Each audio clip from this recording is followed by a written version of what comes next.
Hi, Fitness Gem here and welcome back to another video. Hope everyone had a Merry Christmas. I spent 30 days mobilizing and stretching all of my weak points to achieve a deeper squat and to help strengthen my back and just to strengthen everything in my body so I can do a squat. I did a whole time lapse of my 30-day journey. Some of the exercises I do, you'll notice that I do a lot more than others. And those are just the exercises that I really like doing more. Those are the ones that I felt like I needed to do more in order to help my weak points. Your body's probably different than mine, so you can switch it up and you can do different exercises and you can do one exercise more than the other.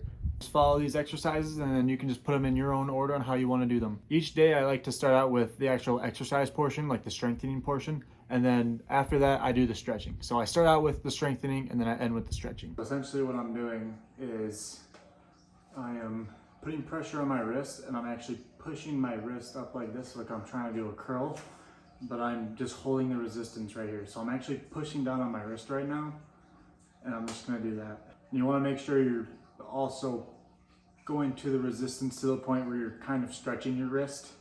And then you're gonna do the same thing this way. You're gonna hold your wrist out like this. You're gonna put a little bit of pressure on it and then you're gonna fight the resistance of this hand. And then you're just going to flip your entire wrist over like this and you're just gonna do the same exact thing. You're just gonna hold against the resistance. I'm gonna do it again. We're also doing these to just stretch the wrist without any of that resistance. So this is all just a stretching portion of it. Then we're gonna do it on the other side as well. And then I just did these wrist rolls afterwards just to loosen it up and make it feel good after you're stretching and strengthening. And then I just did a whole time lapse of it. Next are these dorsiflexion stretches. If you have ankles, if you can't get your knees over your toes, then I highly recommend you do these. Essentially, you just have a band that's tied behind you up to something like a column or a post, and then you just get it right on your ankle bone. And then I just kind of reverse the whole thing, and I just put the band on my calf, and then I basically just reverse the whole thing, so it's just putting a lot of pressure on my stretching from the calf. If you do that for 5 minutes, you're probably going to get a mark like this on your calf, and that just means that you're working hard. Just like the wrist, I do a little bit of loosening up for the ankle as well. Here is me showing off my ATG split squat. I do this every single day for 10 minutes, and I hold it in just my right leg because my left leg has a good bend on the ATG split squats. I even showed off right here. You can see how different it is. Yeah, you can really see the bend in that. So the left leg has a lot better bend than the right, so I'm just trying to even them out right now. I felt a mild stretch in my left leg, but my right leg is when I really feel the stretch. So here we got super fast motion. We got a time lapse of my entire day one. And then here's my Jefferson curl. I'm just bending down and reaching as far down as I can go. And then I just do some back rolling on the back roller, the foam roller. I was just doing this for like 5 minutes. So now we're really going to get started. For these dorsiflexion stretches, we got ankle impingement, standard banded stretch, reverse banded stretch, standard stretch with no band, and then we got a foam roller for your calves. So I'm just going to set all those up in portions. So we're just going to start with the dorsiflexion stretches first, and I'm just going to be doing some B-roll shots for the dorsiflexion stretches that I've been doing while I have my whole time lapse playing for my 30-day journey. Starting off with number 1, we got ankle impingement. This is going to be for your tibia muscle, which I show right here. You're going to want to roll out a lacrosse ball right on this tibia muscle that I'm pointing at. This is your tibia muscle. This is like a muscle that's right in front of your calf, and it basically plays a huge role in dorsiflexion and ankle impingement. So we just laid the lacrosse ball down, and we're just rolling out our tibia on there. Make sure you're not going too hard. If you're feeling some tingling in your toes, then that means that you're pushing down way too hard. You can do it with a lacrosse ball, or you can do it with a foam roller. Next up on the list will just be rolling out your calves. Just make sure you get everything. Get like the back of your knee all the way down to your Achilles.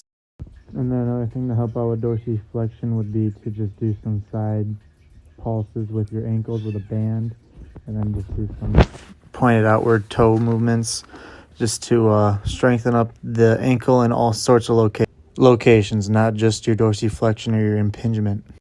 Now for ankle strength, We got motion with the bands. We got calf raise seated, calf raise standing, calf raise against the wall. We got heel taps, and then we got the tibia raise. So now this is the ankle strengthening portion of our days.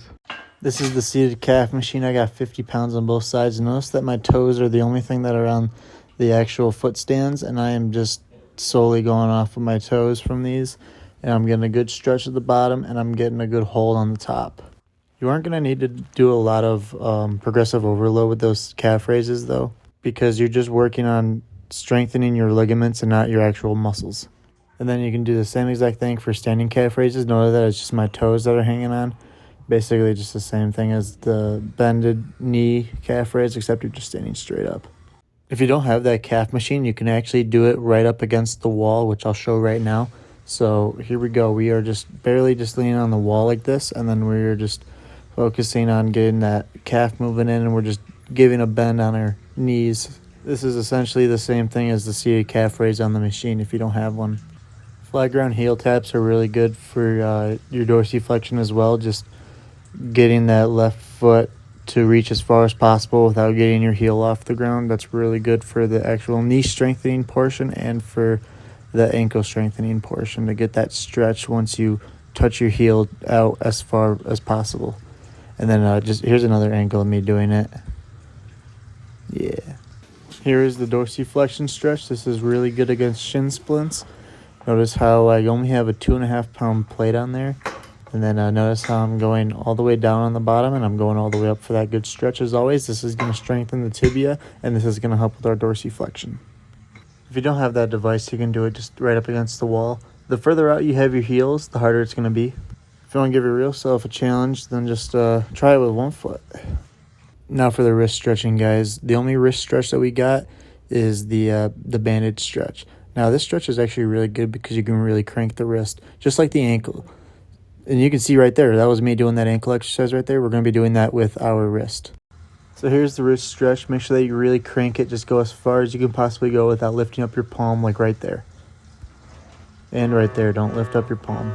Now for that wrist stretch, you can also do it on the opposite side of your palm. So just flip your hand and then do it on the other side. I don't have a video of me doing it that way, but just trust me, you can do it the other way as well. Now for the wrist strength, we got Clasp hand resistance, wrist dumbbell curls, and then we got wrist curls with the object that has a handle on it. In the very beginning of the video, I already went over the Clasp hand resistance, which is at 55 seconds to 1 minute and 39 seconds. Those wrist clasp hands were very important for me, so we're just going to move on to the wrist dumbbell curls. This one is pretty straightforward. Just try to get your pinky as far into the middle as the dumbbell as possible when you're doing these wrist curls, and make sure you're going all the way down and you're going all the way up. Then you can flip your hand and just do it from the opposite side. Making sure that your thumb is in the middle now, and then get your wrist all the way down and then all the way up. Make sure you're feeling that stretch. Now we're on to wrist curls with an object that has a handle on it. So you can use anything. You can use a big old long stick, or you can use a hammer, or just something else that you can find. Just make sure that you're moving the hammer in these motions. Now we're just moving to our left side, and then we're just moving over to our right side. We're just giving it about 5 reps, and then once we're done with that, you can flip it upside down, and then you can actually get the bottom portion of your wrist as well. So that's why I like the hammer, because sometimes that long stick will smack the ceiling. So I just use the hammer instead sometimes. Here's a bonus one. If you get a wooden dowel and drill a hole into it, and then you tie some paracord into it, then you tie that cord to a carabiner, you can make a little wrist curl machine. So just grab your Olympic plate, and then you just pull it in through the middle, and then you just link it back together to the rope, so you can just have a hanging plate on there. And then you can do your wrist curls with the handles. You just hold on to both of the handles like this, and then you just start twisting, and then you bring the dumbbell all the way up, and then you bring it all the way back down, which I will speed it up right now so you can just see me going up and down. And then once you go down, you can just reverse grip, do the same exact thing all the way up and then all the way down. I actually had to take a break on this one because it was pretty heavy. This is a great way to get your wrists burning, and then as long as you are bending the wrist completely, then you'll also be getting a good stretch, and then you'll also be strengthening your forearms. That'll help you strengthen your wrist joints so they don't hurt when you bend them when you're doing a front squat.